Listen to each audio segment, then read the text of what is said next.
Graves Ramsey, and I work with Coach Brilliance, and what I do is executive coaching and customized leadership development programs.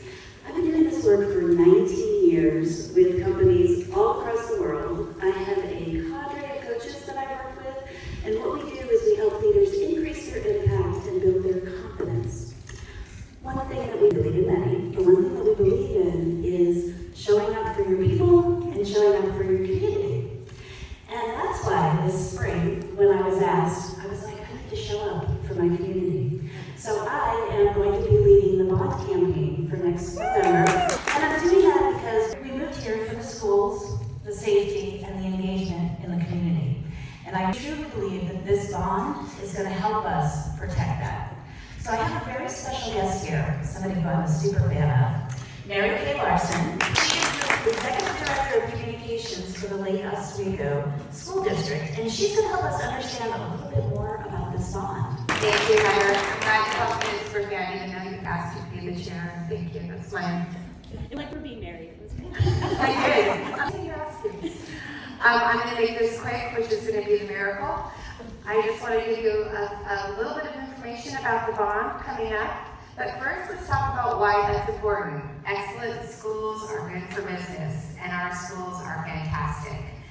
Lake Oswego School District continues to be ranked the #1 school district in Oregon. We are ranked with the best schools, the best teachers, and the best place to work, which I know is important for all of us, our businesses. Our graduation rates continue to climb, and that's intentional with the work that we're putting in with all the supports, the curriculum, and our fantastic teachers, and where they get to work, which we'll talk about in a second. One of the things that our district recognized about a year ago, or 10 years ago, was that while what was happening inside the schools was excellent, the buildings themselves were falling apart. So the district made a plan to fix them all. And it initially went out and said, okay, too much to do in one bond. So they broke it out into 3 phases.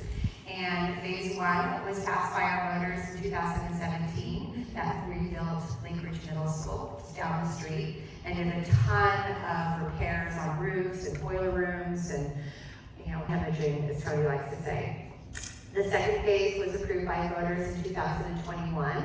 That rebuilt this gorgeous school, which opened this brand new. It's also rebuilding Lake Oswego Middle School, which if you've driven down Country Club, you see it coming up off the ground. That will open up for students in the fall of 6. And that also did some work on every school gets touched in these bonds. And with that one, it's doing some more safety improvements and also accessibility improvements at all the schools. So now we are getting ready for phase 3. And why is that important? And I should say that at the end of this, all of our schools will be modern, safe, and ready to learn. Why do we need a 3rd phase even though we've done all this work? Well, we have 2 schools that desperately need our attention, and that's Forest Hills and Lake Grove. They're aging, so they can't wait. They need to be replaced. We're doing can to hold them together, but at some point it's not cost effective. And it's more to rebuild them like we did with RiverGrove. And something important is if we all remember the ice storms from 2 winters ago, and Lake Grove actually had to move 1st graders and kindergartners to a different school because the whole wing flooded and we had to repair it.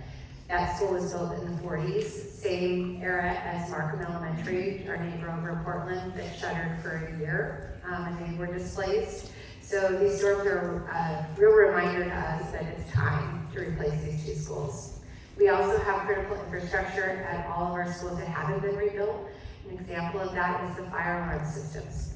They are working, our kids are safe, but the systems are obsolete. We don't need them anymore. Our facilities guy had to go on eBay and get a used part from England and bring it to keep it up and running. So it's time to go in and replace these. We knew this when we set out on the 10-year bond, and they said, okay, at the 3rd phase, we time to replace those systems. So it's that kind of work that needs to happen at the schools that haven't been replaced. And then lastly, meeting today's needs. A big thing, and I know all of you know this as employers of our students and future grads, career technical education is important. Also STEM, science, technology, engineering, and math. And those programs continue to be some of the most popular electives in our schools. They keep kids on track. they inspire them, they help them pursue passions. But those programs also space, because those are usually very hands-on, big equipment, and they're not the kind of project that you can do in a period and then clean it up and let the English class come in after you. They need the space to set up and keep it up. So both our schools have ideal spaces that need to be retrofitted, built out, but we have on to do that. So lastly, we have our bond. We are in November 2025. I should have probably led with this, is that it is not a tax increase. This bond will simply maintain our tax rate. We're able to do that because the bond in 2000 that rebuilt Lake Oswego High School and made significant improvements at Lake Ridge, those bonds will have been paid off. So this bond, should our voters approve it, say yes, would replace that. She's someone that definitely shows up for people in her community, so thank you, Mary Kay, for making that happen. Well, now that you're inspired, what can you do? You can do 3 things. 1, you can volunteer. We have some sign-ups over there. June 2nd, we have a volunteer kickoff from 5:30 to 7.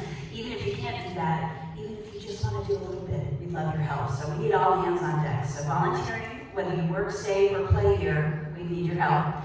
The second thing is you might have noticed endorsements. Being able to go through the ballot and see not only that the Lake Oswego Chamber and other associations endorse this, but the names, your name, and your business. Really understand this is important. And the third thing is, in the fall, when you hear about the bond, I want you to hear my voice. Call 3 people. Call 3 people and tell them. So, we need to get the vote out there. It's not a huge election cycle, so we do need to get people to vote and get them out there. So, with that, I thank you. I thank you for your time. I thank Mary Kay for allowing us to be here at this beautiful facility to see where things can go.